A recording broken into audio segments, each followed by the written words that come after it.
que llegará un momento, y creo que es ahora, en el que literalmente recordaremos quiénes somos en realidad. Recordaremos nuestra herencia terrestre, interterrestre y extraterrestre.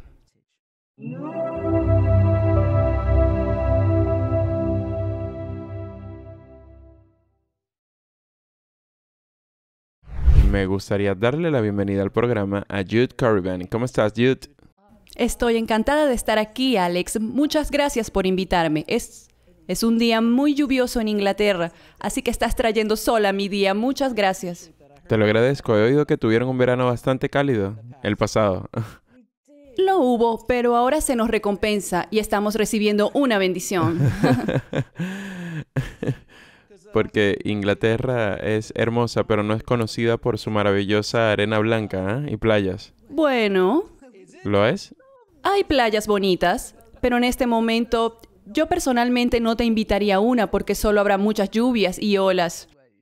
Te lo agradezco. Así que voy a entrar en materia. ¿Cómo empezaste tu viaje hacia la espiritualidad y la ciencia? Porque me encanta ese puente que has podido tender entre las dos. Fue hace mucho tiempo. Tenía apenas 4 años cuando empecé este viaje. Y era más una danza porque no era espiritualidad o ciencia. Era una danza entre las dos, desde el principio. Era una danza. Yo era muy joven, crecí en el norte de Inglaterra. Mi padre era minero de carbón, al igual que mi abuelo, así que no éramos una familia intelectual, ni mucho menos. Pero había mucho amor, y eso era bueno, porque creo que yo era el cuco en el nido, porque yo era una niña muy extraña. Y en la medida en que yo estaba experimentando una especie de realidades multidimensionales, literalmente, desde muy temprana edad, desde los 4 años de edad, tenía experiencias telepáticas, sueños precognitivos, experiencias fuera del cuerpo, y también me relacionaba y comunicaba con lo que muchos padres habrían descrito como amigos imaginarios. Pero como no le dije a nadie que estaba teniendo estas comunicaciones, nadie dijo, oh, son solo imaginarios. Y eso se convirtió en un viaje de por vida, de literalmente caminar entre mundos, de una manera tan natural que es parte integral de mi vida. Así que mi espiritualidad, si queremos llamarla así, porque nunca se sintió separada del resto de mi vida, de mi experiencia y mi existencia. Pero no obstante, esos aspectos no físicos, supongo, esos aspectos de mi vida, estuvieron allí desde muy temprano. Pero también recuerdo, cuando tenía más o menos la misma edad, que miraba al cielo y me fascinaban las estrellas.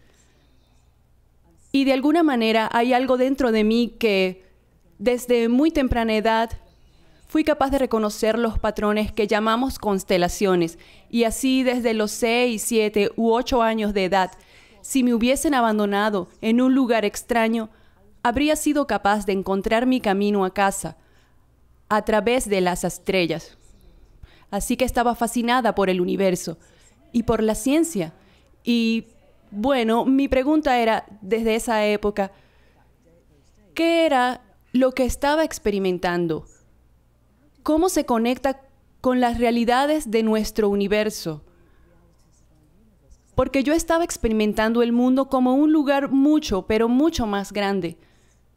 Así que para mí nunca hubo un puente, porque para mí nunca ha habido un puente que cruzar.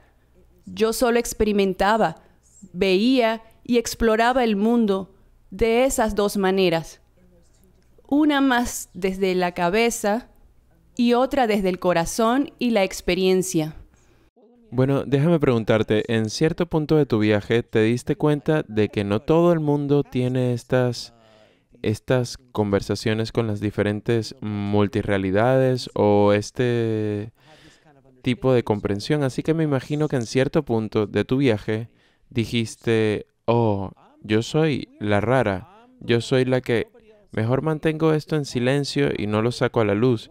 Pero entonces también tomaste la ruta académica que, como todos sabemos, no es de muy mente abierta con respecto a este tipo de conversaciones, ¿sabe? ¿cómo hiciste para equilibrar esos dos mundos una vez que te diste cuenta de que no era un escenario regular? De hecho, creo que es más normal de lo que la gente cree. Durante décadas, la gente me ha acorralado en fiestas y me ha dicho, nunca he compartido esto con nadie, pero... Ahora me pasa todo el A ti también, qué tiempo. cómico. Sí, Claro, me imagino. Y ahora es más divertido porque este último año han habido varios libros tipo El despertar espiritual de los científicos. Y más científicos están compartiendo sus experiencias, naturalizándolas y normalizándolas. Y estas son personas valientes, Alex, porque, bueno, yo me salvé de ser un científico académico, porque el universo se aseguró de que tomara otra ruta. Pero si hubiera estado en un ambiente académico, ¿Aló? sospecho que habría sido muy difícil. Afortunadamente para mí, primero, siempre tuve esa sensación constante de ser el raro. Y por cierto, la palabra raro viene del inglés antiguo y significa el camino de la sabiduría. Así que creo que deberíamos estar orgullosos de ser raros. sí. Deberíamos estar agradecidos de ser raros. Estoy de acuerdo. De un raro a otro. Un ¿Ah? raro reconoce al otro. Así que sí, supongo que somos raros. Pero sí, ahora más y más gente está reconociendo esto. Y es muy difícil. Creo que si te has formado en los sistemas educativos actuales con ese paradigma del materialismo y la separación, y tú pasaste por eso igual que yo, entonces si eliges formarte como médico o científico o profesor, a menos que tengas algún despertar interior dentro de tu propio viaje, estás realmente en ese entorno y bajo esa presión de grupo.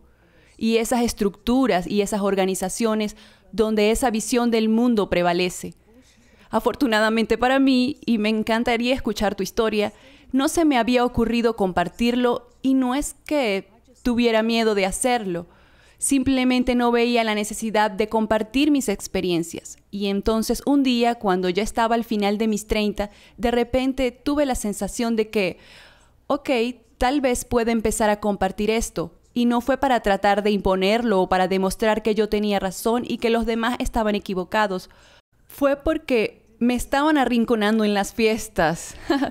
Y no me di cuenta de que había gente que realmente, si yo era capaz de compartir solo desde ese lugar de humano a humano, persona a persona, con la voluntad de ser abierto y vulnerable, entonces puedes ofrecer a otras personas una fuente de consuelo, voluntad, apertura y la invitación a compartir sus historias, porque me parece que cuanto más hacemos esto, más vamos a reconocer que esta es nuestra forma natural de ser.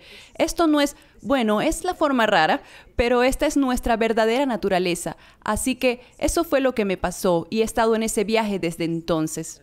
Como dicen, el primero en atravesar la pared es el que sangra. Y cuando te sales de la línea, eres tú el que va a recibir las flechas, como se dice. Pero si eres capaz de sobrevivir a eso, como estos científicos que están saliendo, das un ejemplo a tantos otros, porque si él o ella lo hizo, tal vez yo pueda empezar a hablar de ello.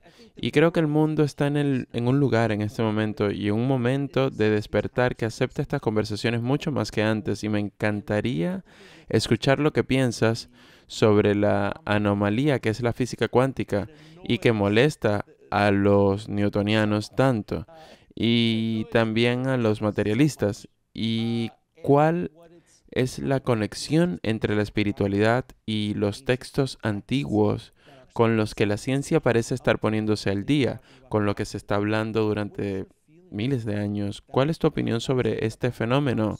Esta conversación será de tipo espiritual, científica, de física cuántica a lo largo de la entrevista, pero estas conversaciones eran inauditas hace 10 o 15 años.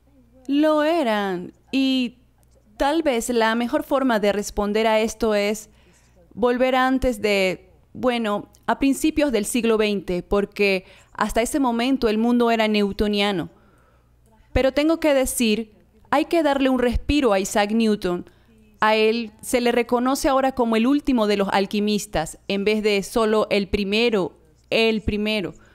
o uno de los primeros filósofos naturales o científicos, y él y otros, especialmente Francis Bacon, que también tiene mala reputación como el padre del método científico. Creo que ambos eran personas muy espirituales y creo que en ambos casos estaban tratando de ir más allá de la superstición, de su era y de la autoridad de una iglesia que realmente estaba impidiendo cualquier investigación racional de la naturaleza más profunda de la realidad. Y también Copérnico, Galileo, todos los que fueron pioneros de esa época, fueron increíblemente valientes, porque no era solo que podría ser menospreciado por tus pares, sino que podría ser quemado en la hoguera. Absolutamente. Esto es algo serio, es algo serio. Bueno, el efecto Galileo, que se convirtió en todo un término. Absolutamente, pero el punto es que más allá de todo eso, a medida que esa exploración continuaba, el punto de vista de las autoridades de la iglesia era, está bien, puedes investigar esto, pero no puedes investigar nada más allá de esto. Así que el cisma entre la ciencia y la espiritualidad se produjo gradualmente. Y eso continuó hasta el siglo XIX. Teníamos una visión increíblemente mecanicista del mundo, de materialismo y separación.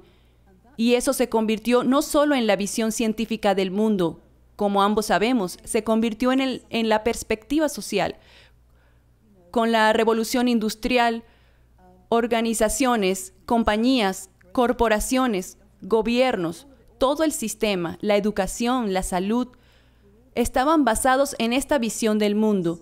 Y así, en el siglo XX, cuando los pioneros cuánticos y Einstein estaban descubriendo estos fenómenos que eran increíblemente anómalos a ese punto de vista mecanicista y que nos da pistas de la naturaleza más profunda, eso fue relegado a un lado. Incluso Einstein se sentía incómodo con la física cuántica. Como seguro sabrás, él lo llamó acción fantasmal a distancia, y volveremos a ello. Pero lo que estaban descubriendo, lo que estaban revelando, nos estaba dando pistas que literalmente han perdurado y rondado filosóficamente durante el último siglo. Pero ahora estamos descubriendo más y más fenómenos anómalos de perspectivas que la vieja visión mecanicista de separación y la materialidad del mundo precuántico, prerelativista, simplemente no puede sostenerse más. Porque la evidencia es tan convincente que ahora esas pistas de hace 100 años están ahora al frente y en el centro, porque ahora lo que hacen es incluirlas junto a la mente y la conciencia como una antesala a la realidad. La evidencia está en todas las escalas de la existencia y numerosos campos de investigación están trayendo eso al frente y al centro hacia una perspectiva inevitable. Y eso es lo que me gustaría que exploremos. Es muy emocionante porque hay evidencia de ello. Sí, lo es. Es como el equivalente a cuando la Tierra era el centro del universo y todo giraba a su alrededor, hasta el punto en el que dices, hay simplemente demasiada evidencia de que no es algo natural. Eso no es verdad, pero eso dijo Dios. No, Él nunca dijo eso. Ustedes ¿Dijo lo dijeron. eso? No, nunca me llegó el fax. ¿A qué correo lo mandaron? Totalmente. ¿Y sabes qué? Cuando dicen que esta podría ser la segunda revolución copernicana, segunda o la tercera, con la relatividad cuántica, creo que es incluso más trascendental y revolucionario. Porque cuando Copérnico comprendió que no, chicos, el Sol es el centro. Y en ese momento el centro era el planeta, porque no sabíamos que había un vasto espacio y tiempo más allá de nuestro mundo visible.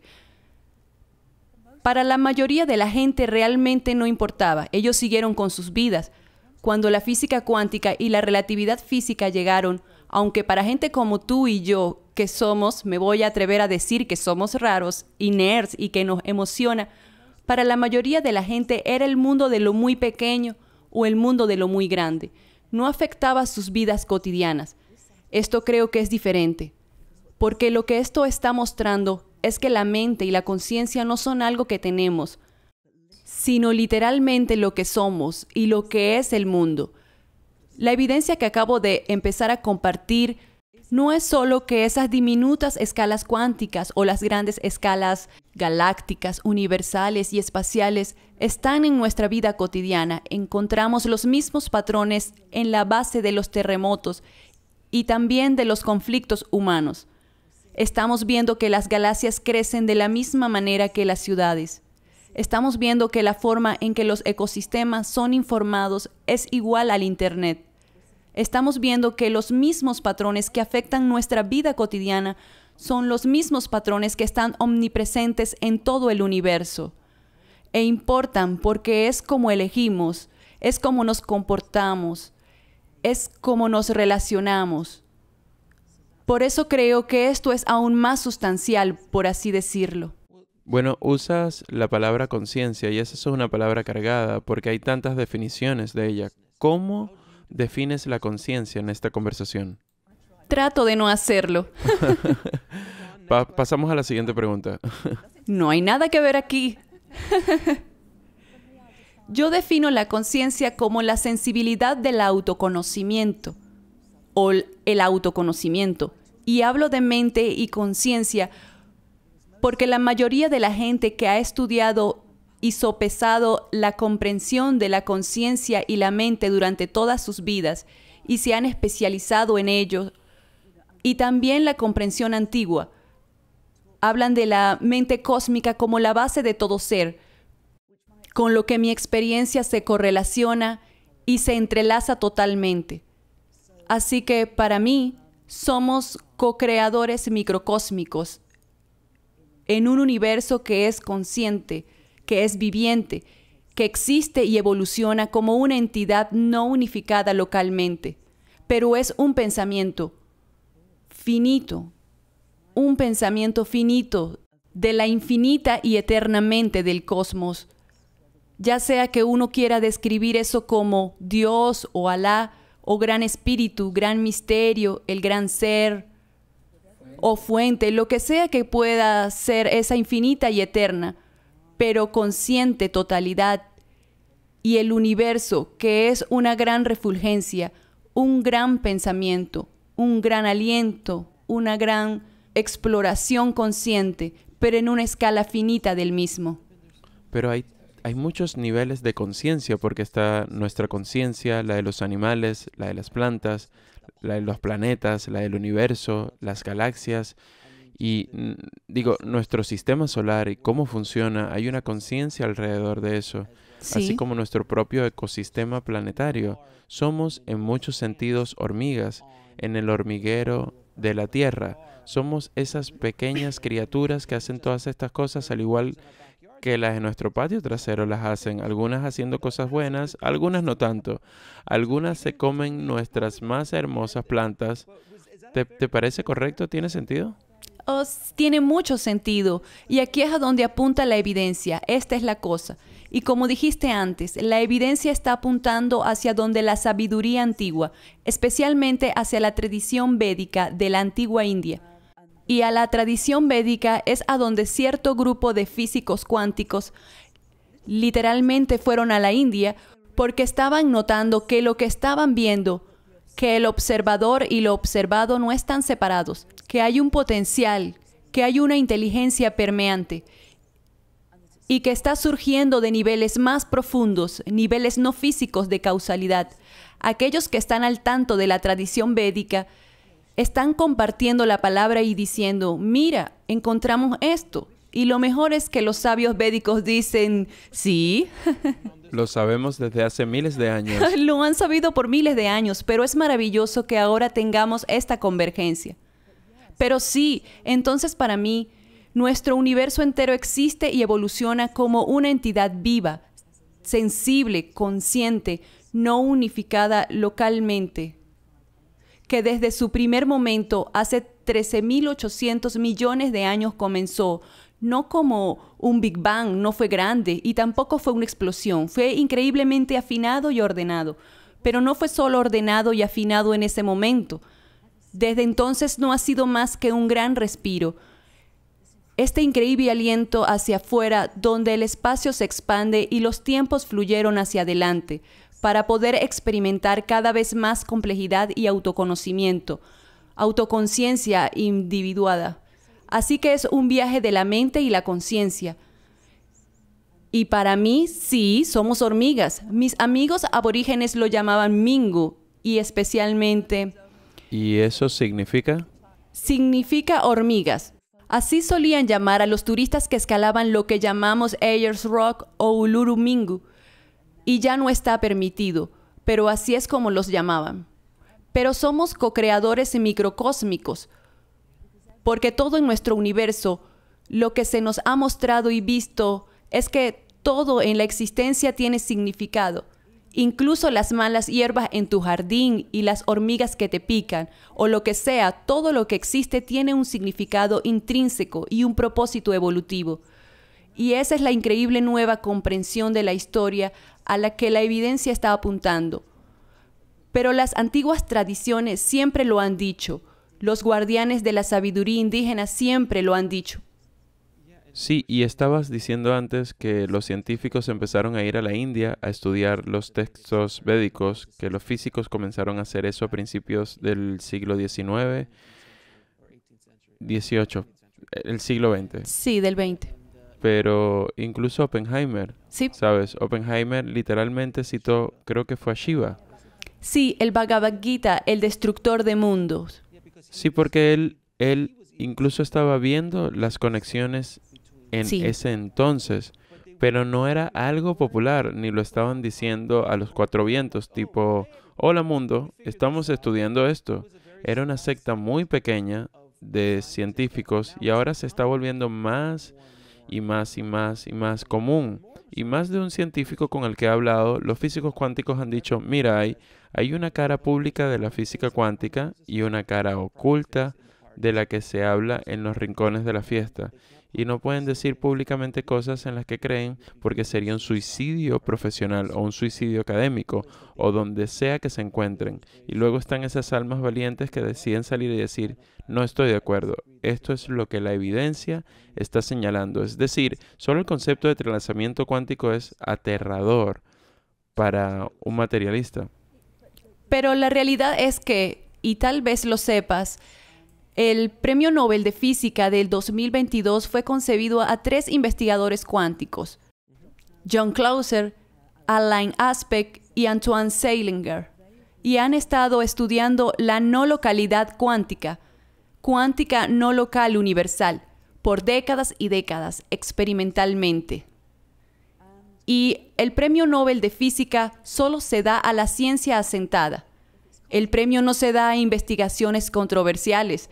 Por ejemplo, a Einstein se le entregó el premio Nobel no por la teoría de la relatividad, porque todavía era considerada controvertida, sino por el efecto fotoeléctrico, en el que partículas cuánticas se desprenden del metal por el impacto de fotones.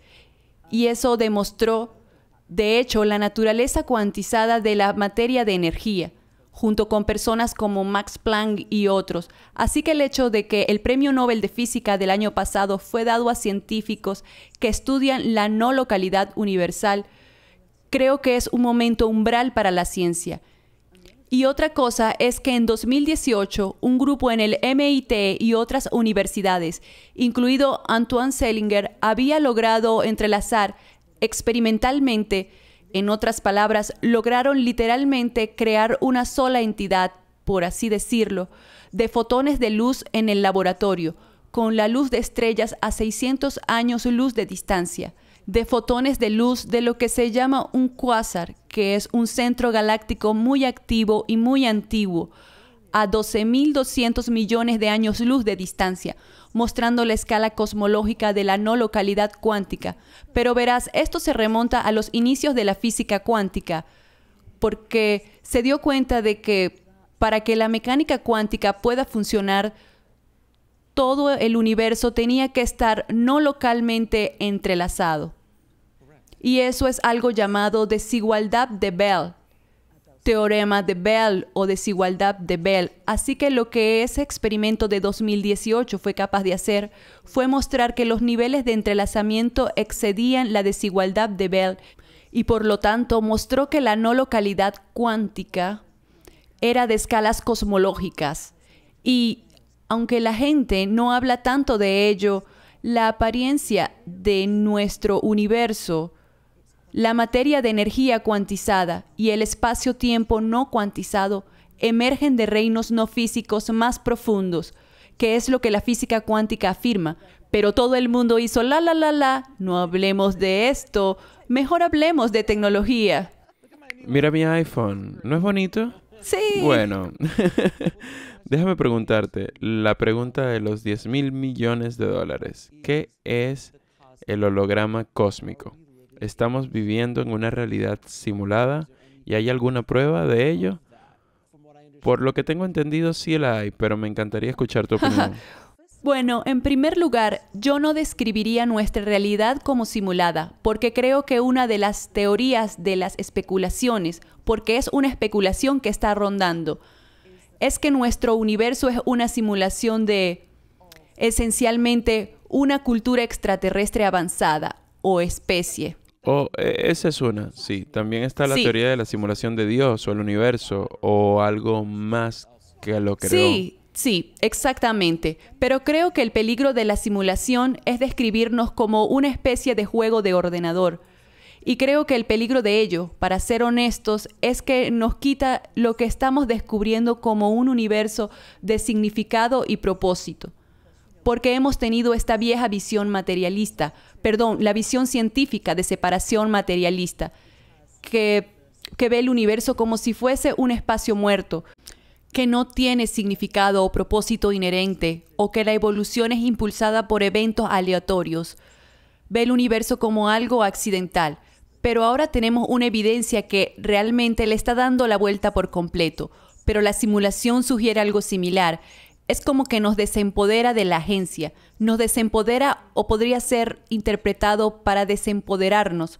Por eso no uso la palabra, pero lo que diría es que sí, la evidencia está mostrando esencialmente que la realidad de nuestro universo se manifiesta holográficamente y la prueba de ello y la base de ello se remonta a hace algún tiempo, a hace ya varias décadas, a los primeros estudios de los agujeros negros y a lo que llamamos la termodinámica de los agujeros negros. Y la pregunta era, ¿qué pasa cuando tienes una estrella masiva que al final de su vida se queda sin su combustible nuclear y por lo tanto colapsa gravitacionalmente?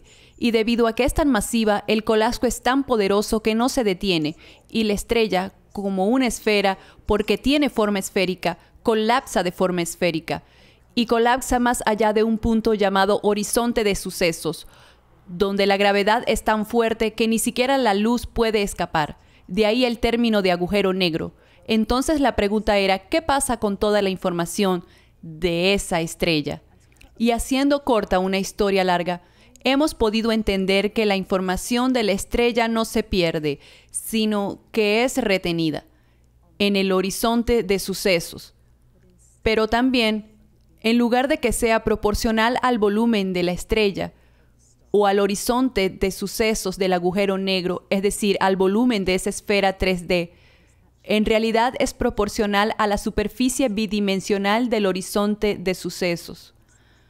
Ahora, para algunos científicos brillantes, como Leonard Susskind, Jacob Bekenstein, Gerard 't Hooft y algunos otros, se dan cuenta de que eso era muy similar a un holograma, porque en un holograma la luz brilla sobre un objeto. Bueno, un rayo de luz está básicamente dividido y parte del haz brilla en un objeto tridimensional, como una manzana o como tú o cualquier cosa que elijas. Y la luz, cuando regresa de vuelta, cuando es reflejada, está llena de información sobre ese objeto. Y cuando eso se combina con la otra parte del haz, se produce un patrón bidimensional de información sobre ese objeto tridimensional. Y luego, cuando otro haz de luz brilla a través de ese patrón, se proyecta un holograma de la apariencia tridimensional de ese objeto original y puedes rodearlo e incluso interactuar acústicamente con todo tipo de tecnologías.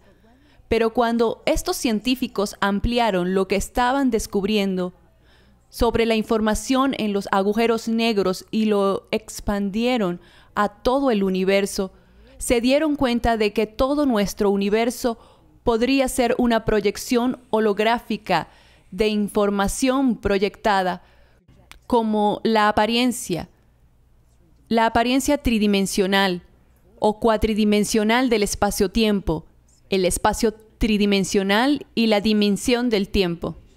Ahora, desde entonces, prácticamente todos los marcos teóricos que han impulsado la teoría de cuerdas o que han intentado cuantificar la gravedad o simplemente de dar sentido a las cosas, han llegado a una conclusión muy similar, en la que en realidad podemos explicar mejor la aparición de nuestro universo como una proyección holográfica, una proyección de información significativa ordenada.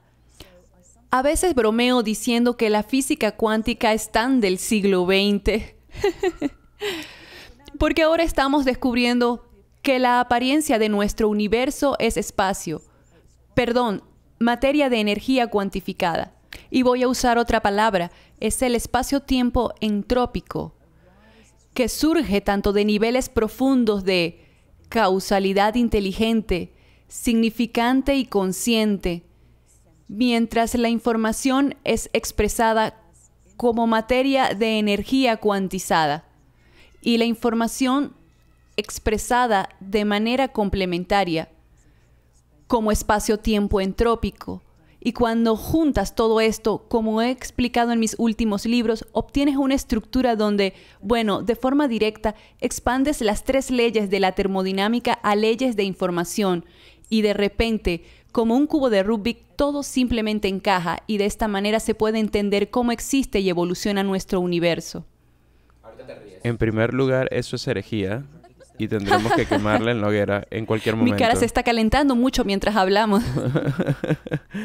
Es que realmente estás lanzando tantas cosas y me encanta tu explicación. Es una explicación hermosa y elegante sobre el holograma, la teoría de que vivimos en un holograma cósmico, porque, y por favor, corrígeme, he oído que ahora están descubriendo que incluso en el centro de cada galaxia hay un agujero negro. Entonces, en el centro de la Vía Láctea parece haber un agujero negro que está creando esto teóricamente.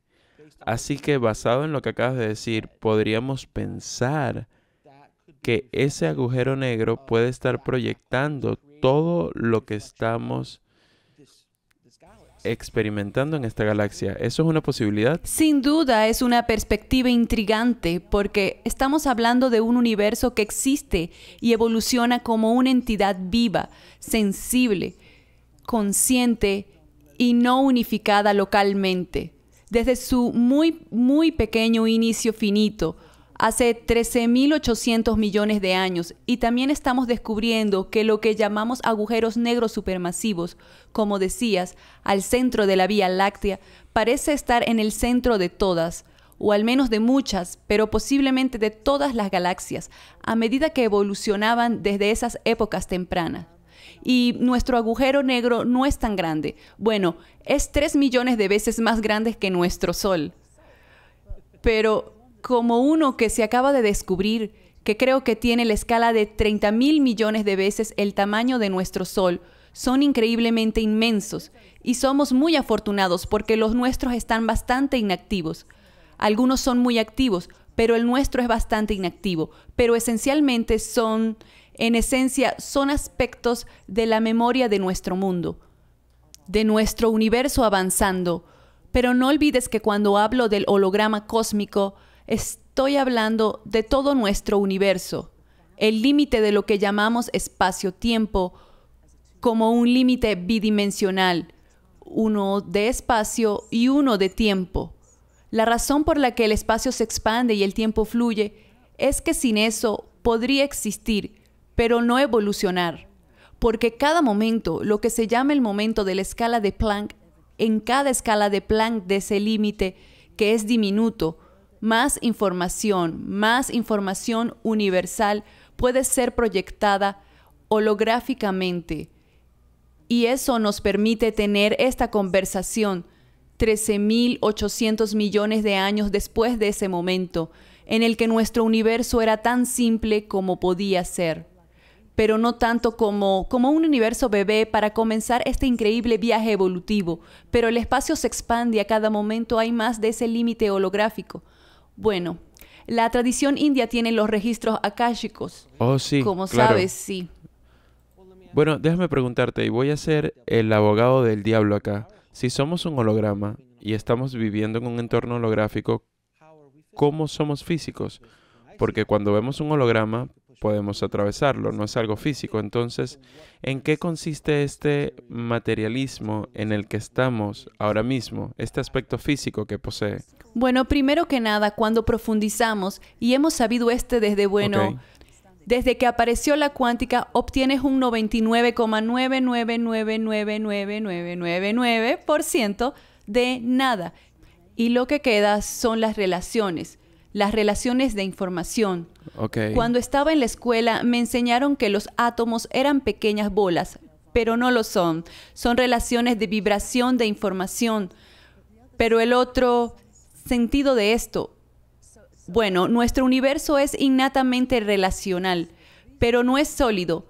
La razón por la que no somos un gran bucle, la razón por la que no nos hundimos en el suelo, son aspectos de la mecánica cuántica, que es básicamente el principio de exclusión de Pauli, lo que significa que para los tipos particulares de entidades que nos componen, esas formas de onda que llamamos quarks y electrones no pueden ocupar el mismo estado cuántico al mismo tiempo.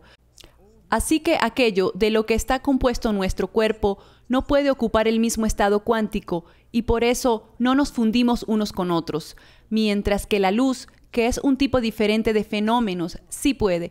Por eso los hologramas pueden contener tanta información.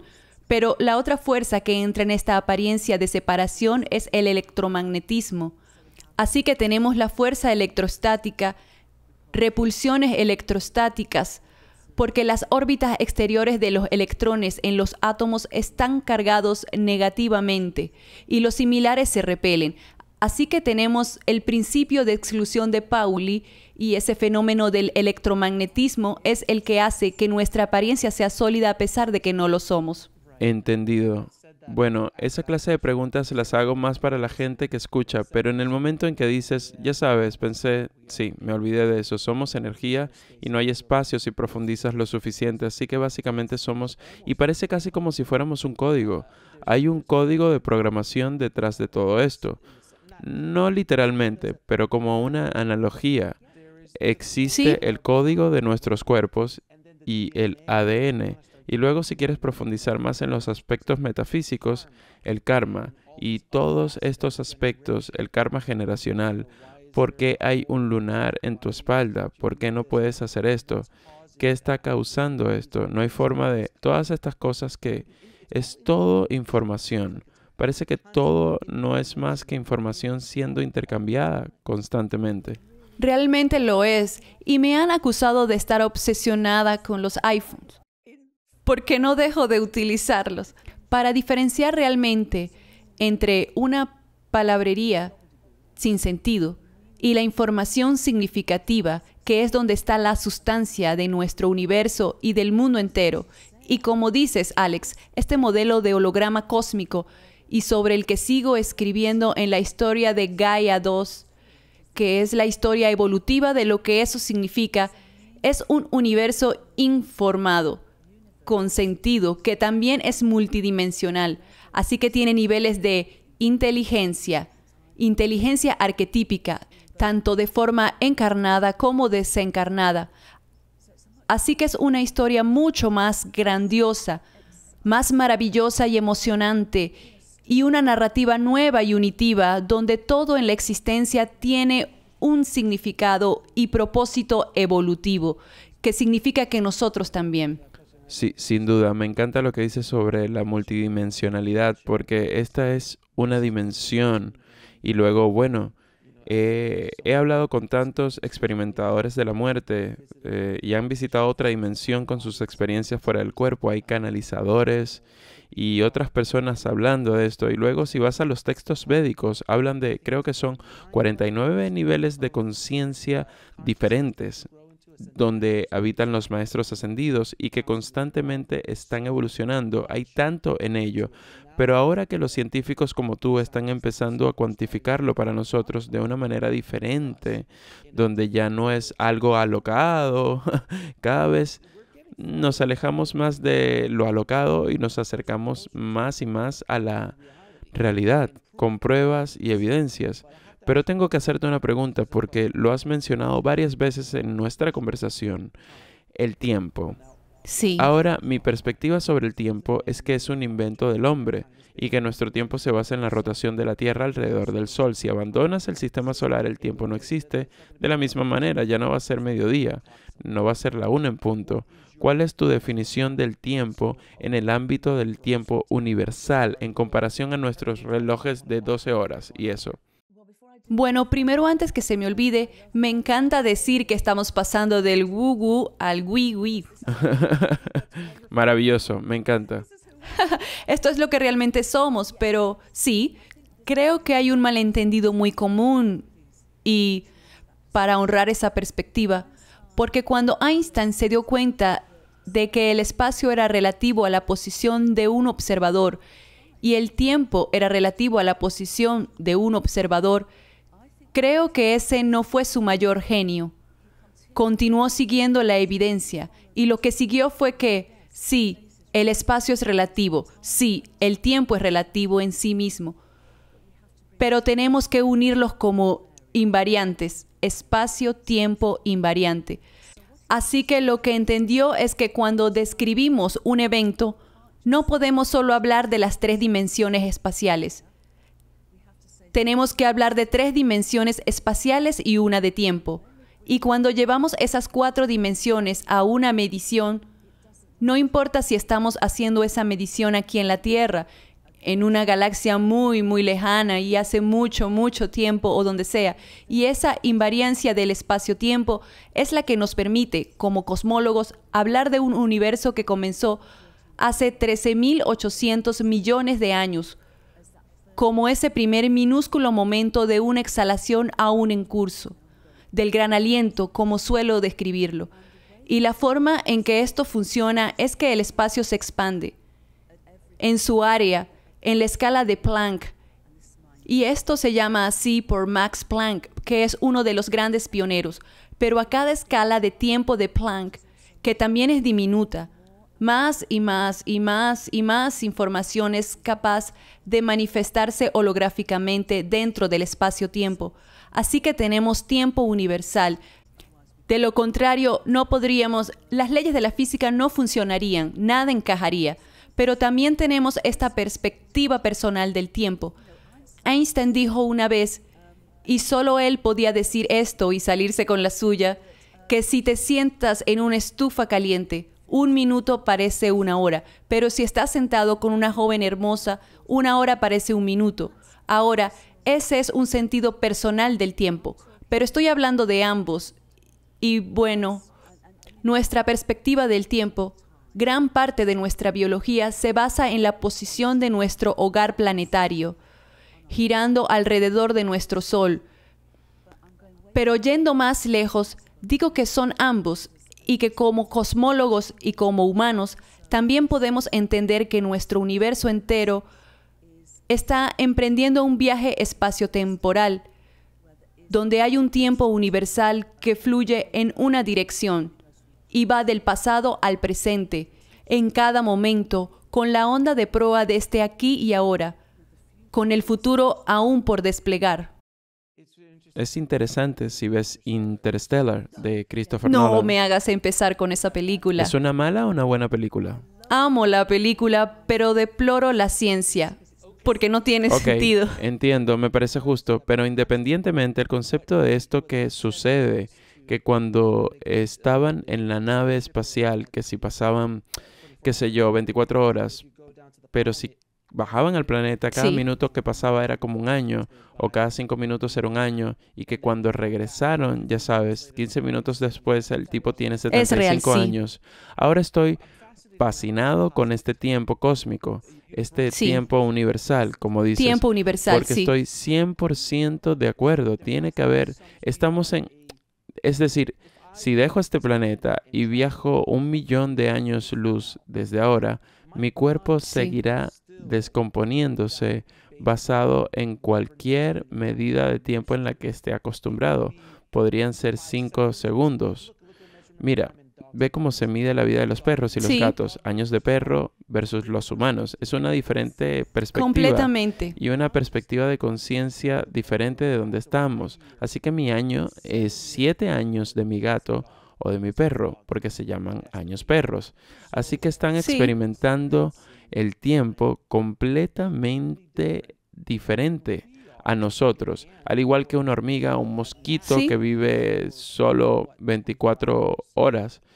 Es una perspectiva completamente diferente. Así que hay una forma de tiempo. Por un lado, el tiempo en el que la Tierra gira alrededor del Sol y las 2 en punto, la 1 o las 2, que es nuestra perspectiva del tiempo, pero hay una especie de reloj universal en donde hablamos de 4 millones de años o 13.000. absolutamente. Y sí, pero no existen separados, sino simultáneos. Como dices, tu perro experimenta su vida en la forma en que él o ella está experimentando esa vida y el tiempo de esa vida, así como una mosca o como tú y yo, y así como todo el universo.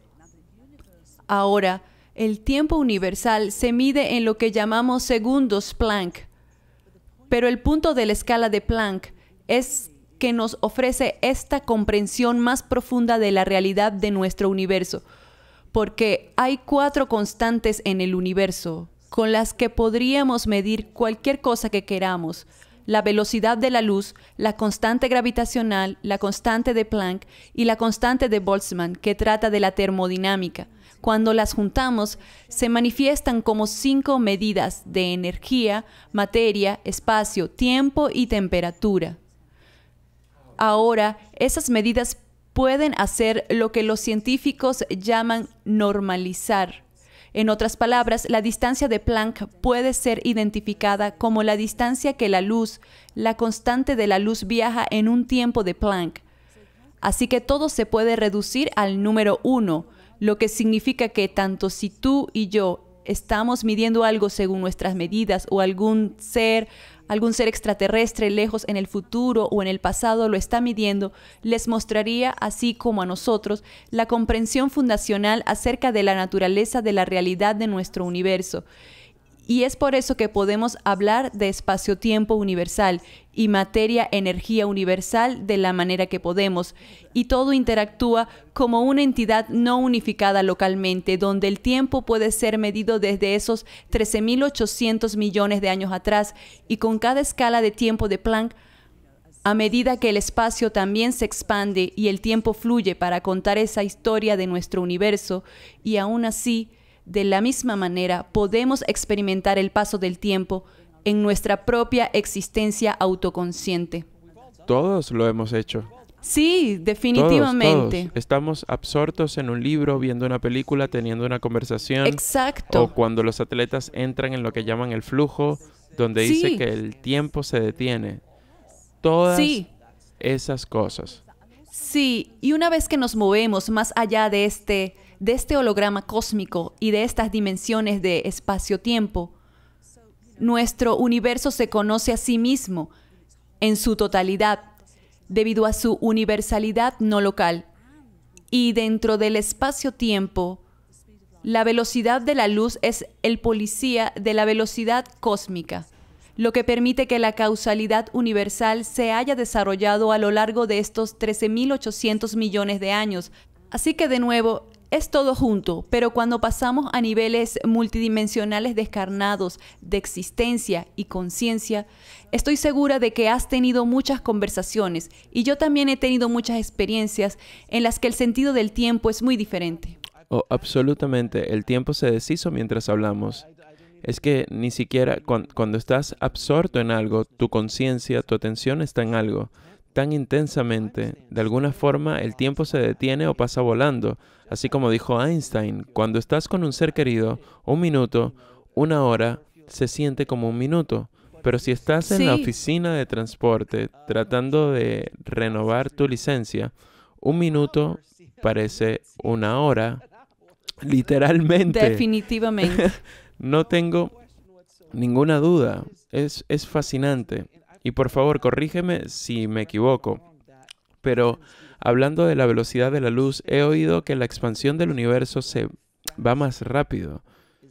¿Es eso cierto? No. No, no es cierto. Lo que debes haber escuchado es que en una época muy, muy temprana del universo, y esto es una hipótesis, no algo comprobado, es del llamado periodo inflacionario.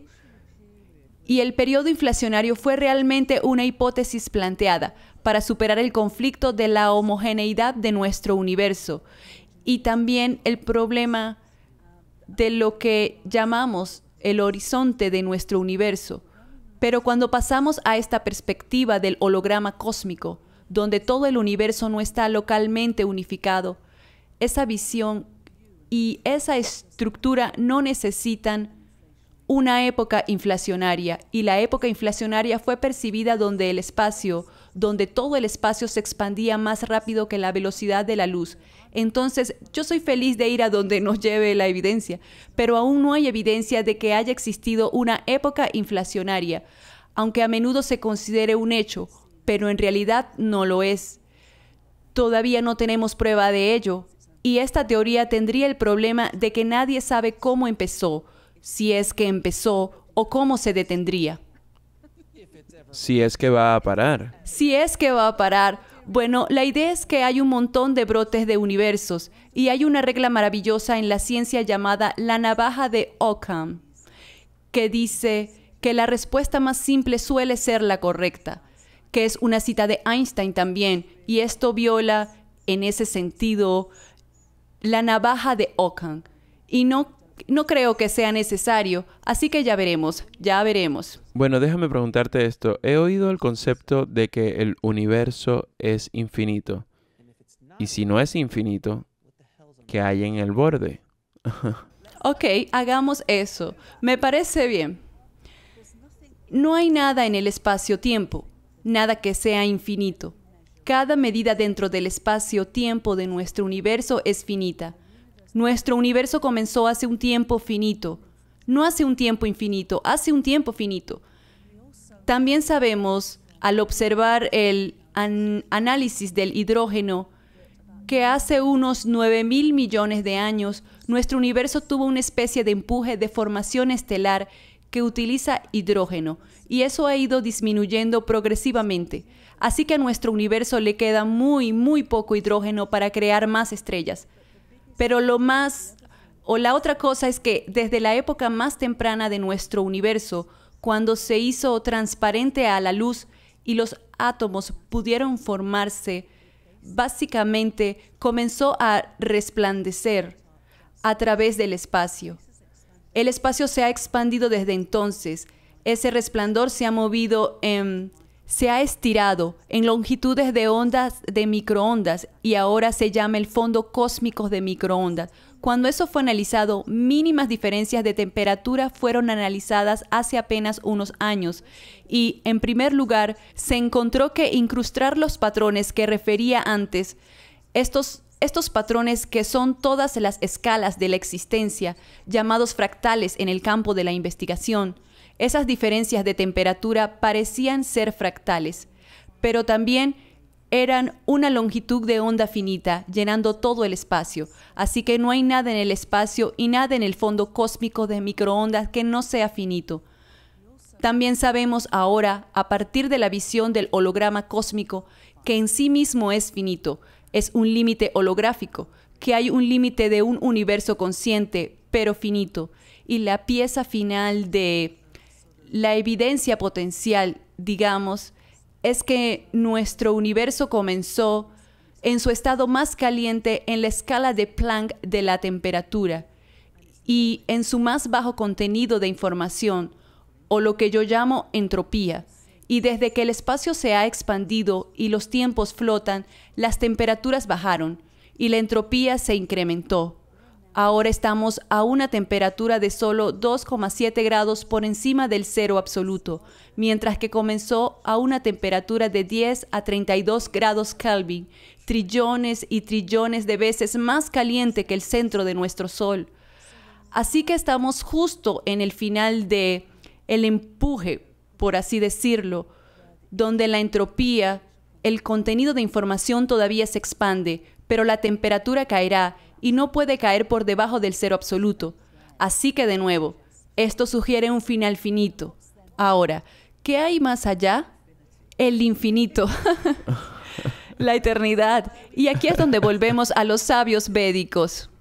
Claro, y es que la ciencia solo puede llegar hasta un punto. Sí, Antes de que finalmente nos encontremos con un muro.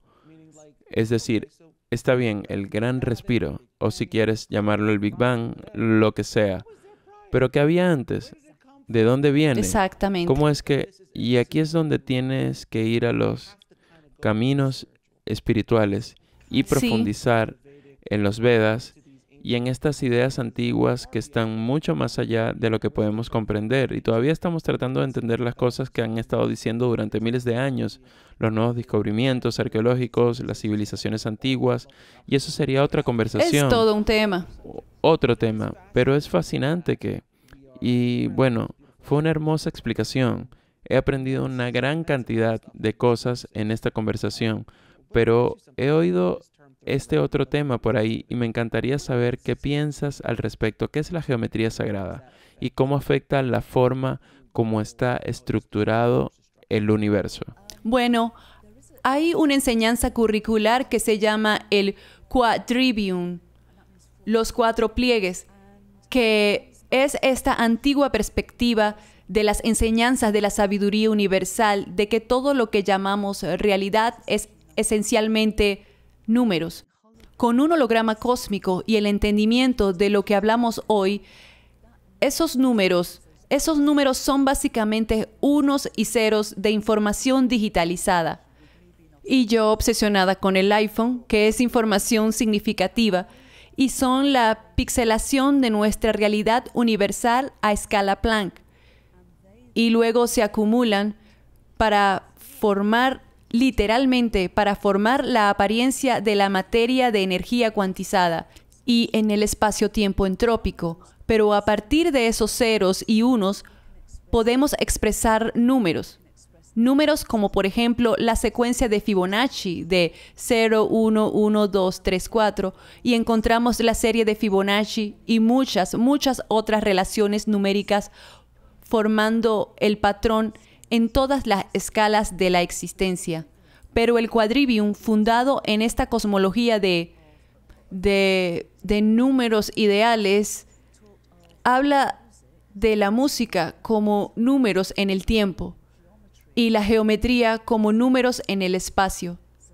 Así que hablar de geometría sagrada es una forma de reconocer la sacralidad de la creación y este hermoso espacio de conciencia universal de todo lo que llamamos realidad.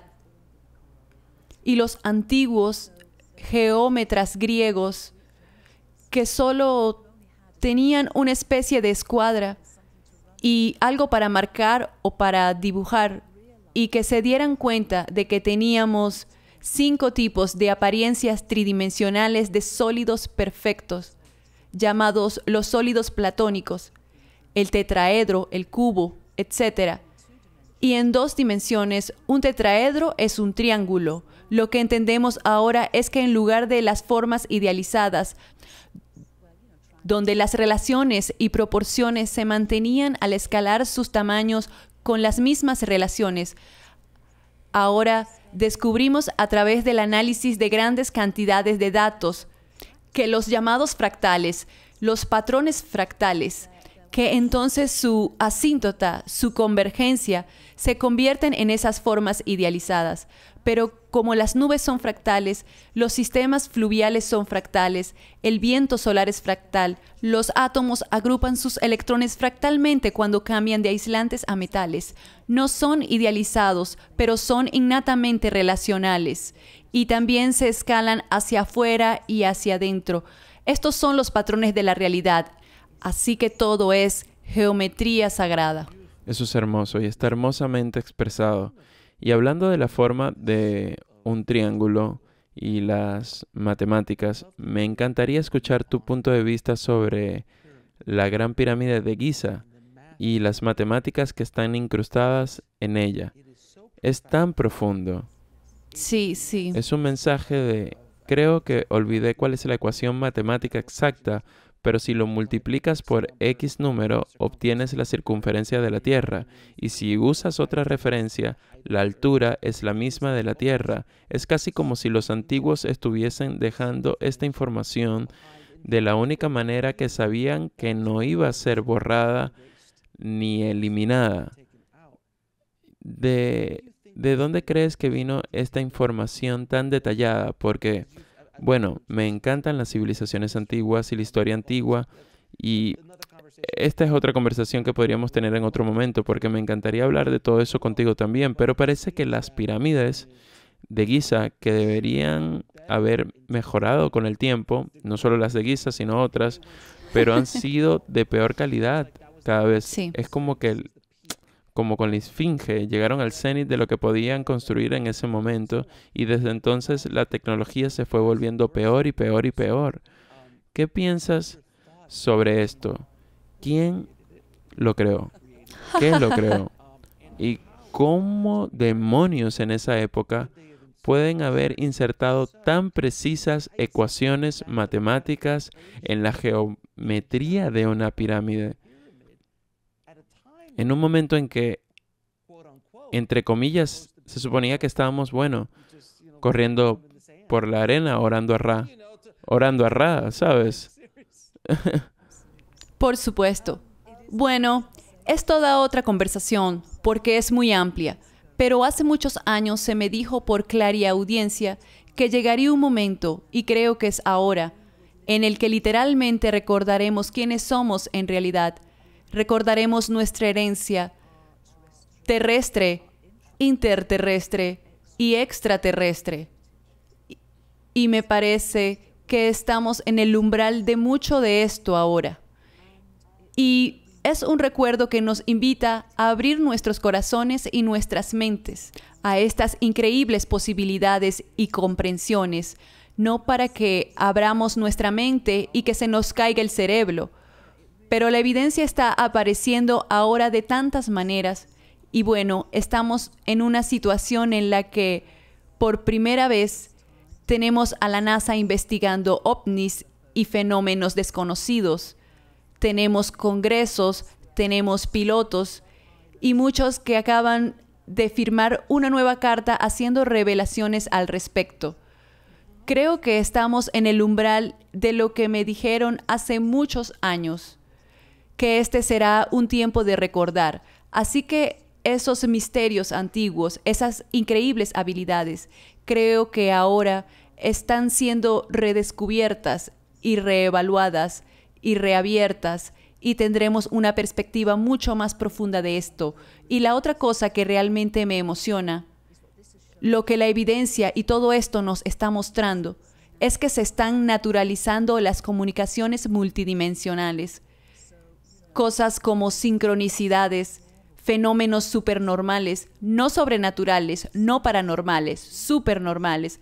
Esta es nuestra herencia naturalizada, como co-creadores microcósmicos de este increíble y maravilloso universo. Así que creo que estamos en un momento increíble. Y es un momento crucial de elección, porque nuestra visión del mundo de separación y materialismo nos ha llevado al borde de un abismo. Conozco a mucha gente y realmente es un momento increíblemente desafiante, pero solo siente, y sé que tú lo haces, y espero que nuestros oyentes lo hagan. Solo sientan la invitación de nuestro universo a crecer, a convertirnos en su socio coevolutivo de conciencia, para recordar que no somos solo seres humanos. Nuestro hogar planetario, Gaia, es sensible como guía. Si podemos hacer eso, ahora tenemos evidencia que nos respalda. Como dice mi querida amiga Joanny Carly, la unidad no es una aspiración, es nuestra realidad existencial. Y mi otra amiga querida Julie Kroll dice, la unidad no es ideal, es real. Entonces, ¿qué decidimos ser? En medio de una unidad que se expresa radicalmente diversa, donde tenemos sentido de propósito de manera única. Esto que dices es hermoso, y creo que estamos mejorando, pero también que hay tanta de esta programación dogmática que nos han forzado en nuestra existencia, que si te desvías de la programación que hemos tenido desde entonces, y uso la palabra programación estratégicamente porque Sí, a entiendo. medida que nacemos, la gente alrededor nos va programando las creencias de nuestros padres y este tipo de cosas. Si cualquier cosa difiere de nuestra programación fundacional de lo que el mundo es, de lo que la realidad es, Dios, el universo, la religión, la posición o el rol de una mujer o de un hombre en la sociedad y todas estas cosas, cuando eso se cuestiona, es cuando las guerras suceden, es cuando se disparan acciones a modo de lucha para defenderlo. Veo una apertura de esas ideas, especialmente en la nueva generación. La generación anterior está simplemente aferrada. Sí, Y creo que mi generación es una especie de puente porque tenemos un pie en lo viejo y un pie en lo nuevo. Yo sé cómo era antes del Internet y cómo fue su nacimiento y cómo es después. Mis hijos no pueden entender que hubo un tiempo en donde no se podía tener cada bit de información al alcance cada vez que lo desees. Así que es interesante ver cómo vamos a seguir avanzando como especie. estoy de acuerdo y es realmente interesante. Este año 2023 es el aniversario 400 de un libro llamado El progreso de las ciencias, de Francis Bacon. Y a menudo se le da una mala reputación porque se dice que nos llevó a esta perspectiva materialista. Al haber leído su obra y al conocer colegas que lo han estudiado por mucho tiempo, me gustaría sugerir una perspectiva diferente, que se dio cuenta y habló de cómo su mundo estaba impregnado de superstición Oh, y que no era saludable. Así que el método científico era un método para poder seguir la pista de la evidencia.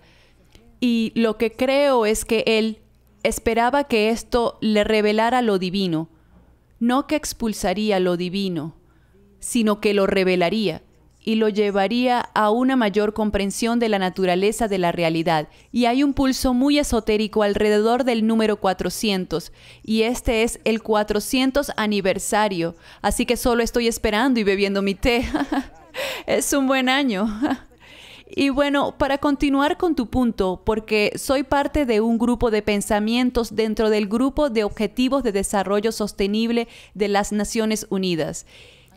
Y entendemos que con un pensamiento en silos, como el que has estado describiendo, los objetivos de desarrollo sostenible no se pueden aplicar, porque no son intrincados, no reconocen la interconexión compleja de todo lo que están tratando de lograr y alcanzar.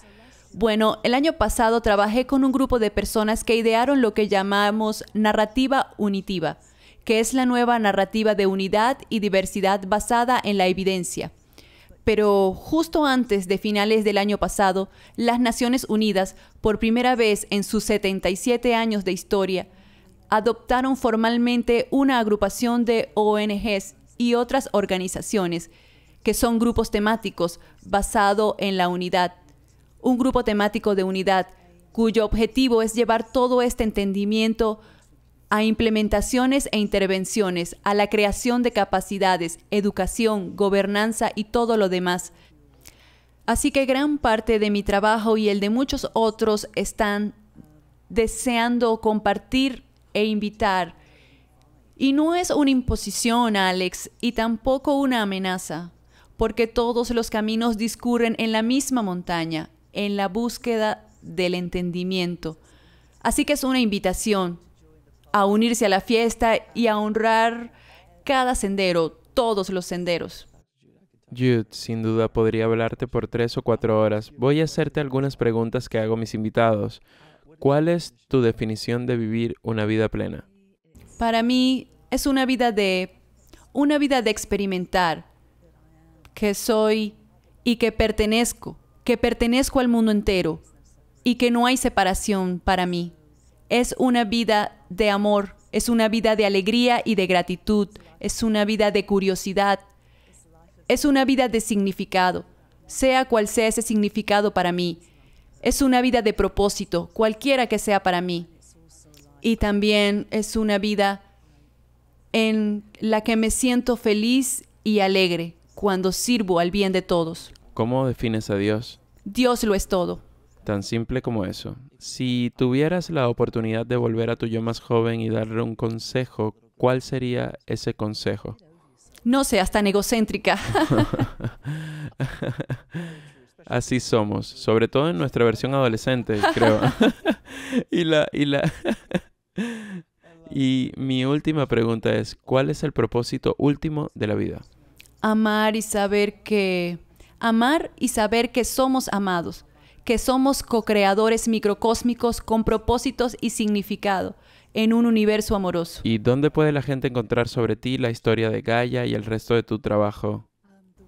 El sitio web es worldwar-view.org, que es un organismo, no organización, sino un organismo social que confundé en 2017, cuando se lanzó el holograma cósmico, y nuestro único objetivo es servir a la comprensión, la experiencia y la encarnación de la conciencia unitiva. Ahí encuentras una tonelada de recursos. Fantástico. ¿Alguna palabra de despedida para nuestra audiencia? Alguien me preguntó una vez cuál sería mi guía para mí misma. Y mi guía para mí misma, cuando me encuentro en un dilema en la vida, es elegir el amor. Solo elige el amor. Como dijo Wayne Dyer tan bellamente, cuando tienes la oportunidad de estar en lo correcto o la oportunidad de entre amar o estar en lo correcto, escoge el amor. Perdón, entre ser amable y tener la razón, sé amable.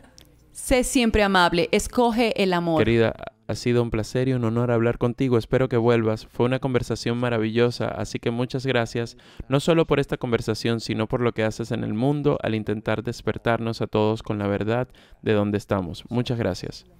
Bendito seas, Alex. Ha sido una alegría absoluta. Muchas gracias. E igual para ti.